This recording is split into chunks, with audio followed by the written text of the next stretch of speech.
Hello viewers, আসসালামু আলাইকুম। Welcome to my channel. আজকে আমি আপনাদের জন্য গলদা চিংড়ির মালাইকারি রেসিপি নিয়ে এসেছি। আমি ঘরে যেভাবে এটাকে রান্না করি সেটাই আমি আজকে আপনাদের সাথে শেয়ার করব।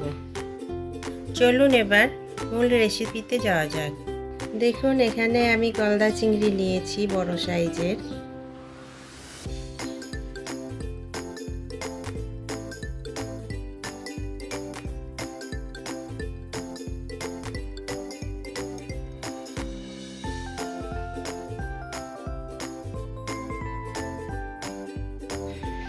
মাছগুলোকে পরিষ্কার করে ধুয়ে আমি কেটে নিয়েছি। দেখুন, মাছের এগুলো রেখে দিয়েছি আমি। আর মাছের মাথার কাছে একটা ময়লা ছিল, সেটা বের করে নিয়েছি, এবং এই পিঠে একটা রগের মতো ছিল পাতলা একটা, সেটা বের করে ফেলেছি।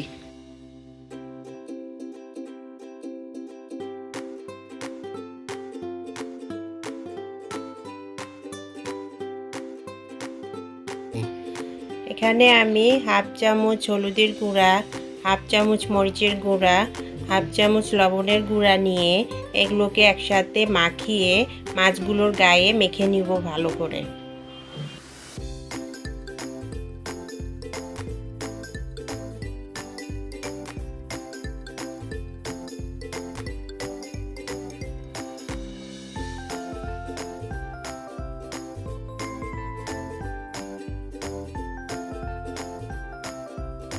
মাছগুলো মাখানো হয়ে গেছে, আমি এখন মাছগুলোকে ভাজবো। এই রান্নাটায় আমি সরিষার তেল ব্যবহার করব। পরিমাণ মতো সরিষার তেল নিয়ে নিলাম ফ্রাই প্যানে। তেলটা গরম হয়ে গেলে আমি এখানে মাছগুলো দিয়ে দিব।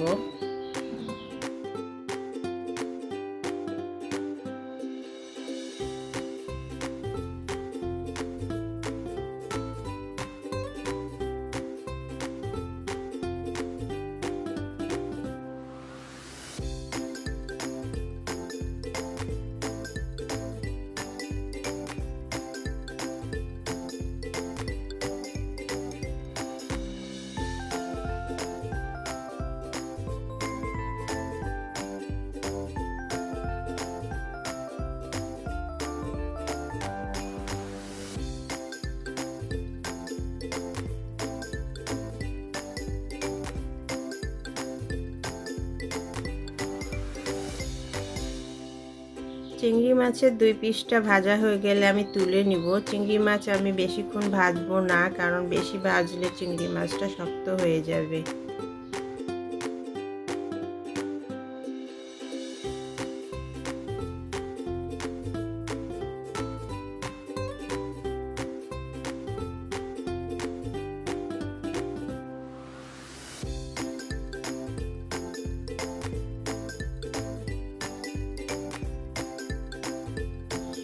আগের মতো এই চিংড়িগুলো ভেজে নিব আমি দুই পিসটা।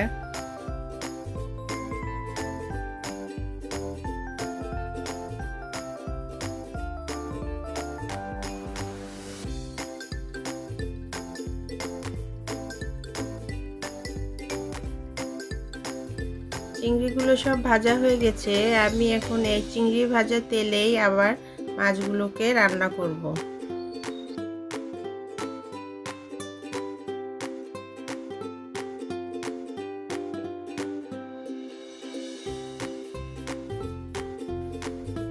এখানে আমি দুইটা তেজপাতা, দুইটা দারুচিনি, দুইটা এলাচ দিয়ে দিব, দিয়ে আস্তে নাড়বো।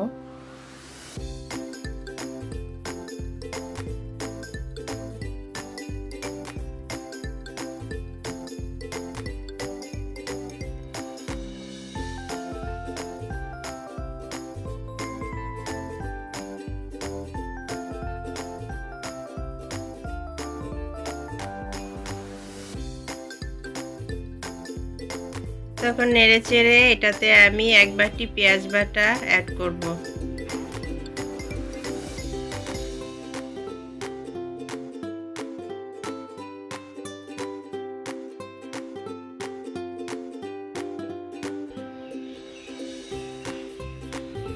এক চামচ মরিচের গুঁড়া অ্যাড করব।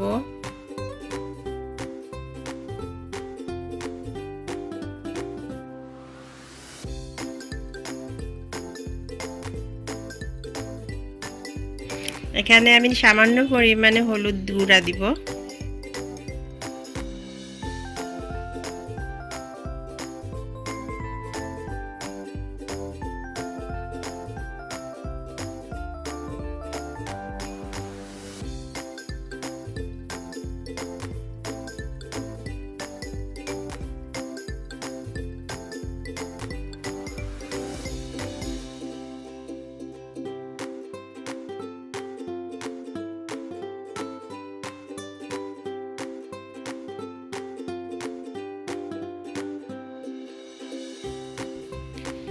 এবার কতক্ষণ নাড়াচাড়া করে এটাতে আমি 1 চামচ আদা বাটা 1 চামচ রসুন বাটা দিয়ে দিব, দিয়ে আবার কতক্ষণ কষাবো।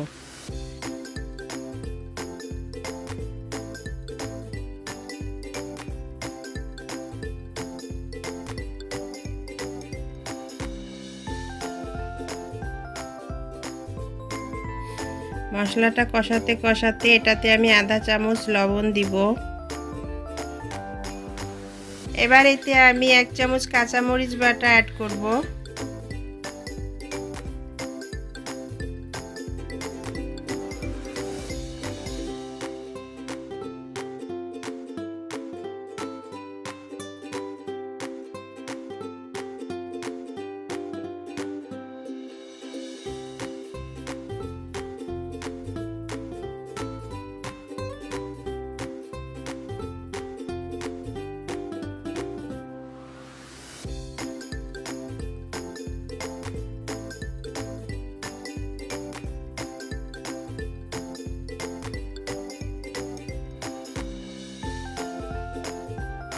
এখানে আমি মশলাটা 10-15 মিনিট কষিয়েছি। ভালোভাবে যে কষানোর পরে এতে আমিও নারকেলের দুধ কিছুটা অ্যাড করব, করে নেড়ে চেড়ে দিব ভালো করে।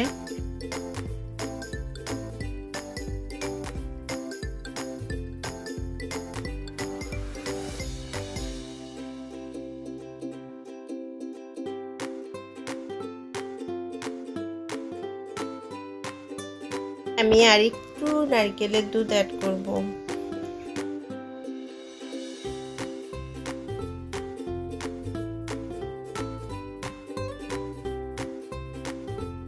এবার এতে আমি 1 চামচ জিরার গুঁড়া, তারপর 1 চামচ গরম মশলার গুঁড়া দিয়ে নাড়াচাড়া করব।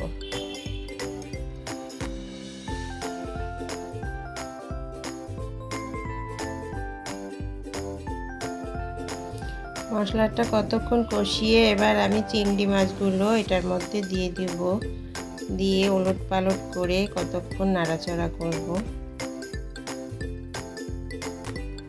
এখানে আমি যেটুকু নারকেলের দুধ বাকি ছিল সেটা দিয়ে দিব। এটাই আমি একটা নারকেল কুড়িয়ে বেটে নারকেলের দুধ করে নিয়েছি।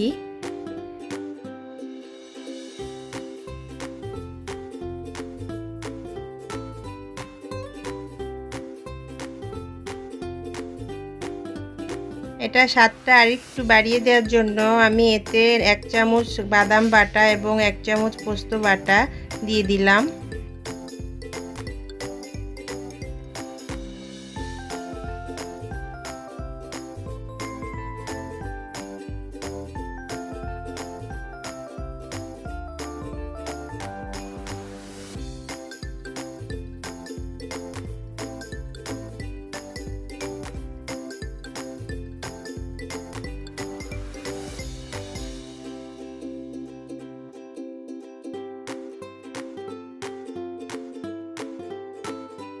এবার আমি এটা ঢাকনা দিয়ে ঢেকে 10-15 মিনিট রান্না করব।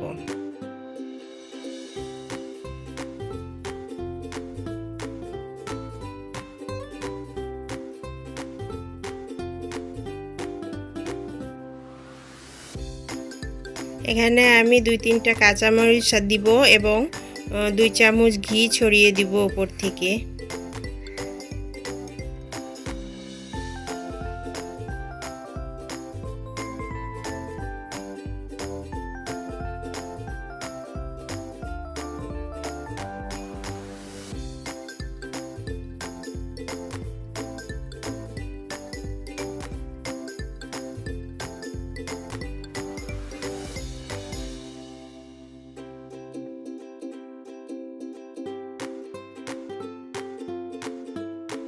এবার এটা ঢাকা দিয়ে কতক্ষণ রান্না করব।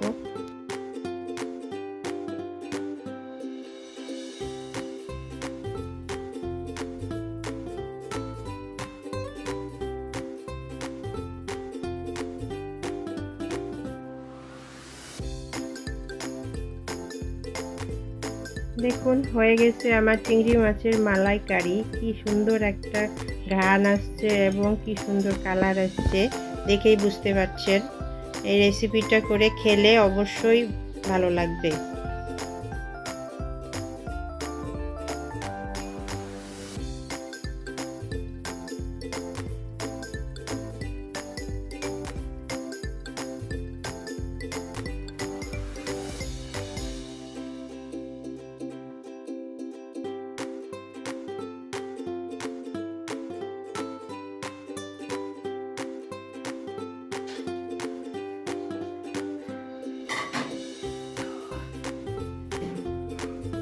এই রেসিপিটি যদি ভালো লেগে থাকে তবে বেশি করে শেয়ার করবেন এবং সাবস্ক্রাইব করে আমার পাশে থাকবেন।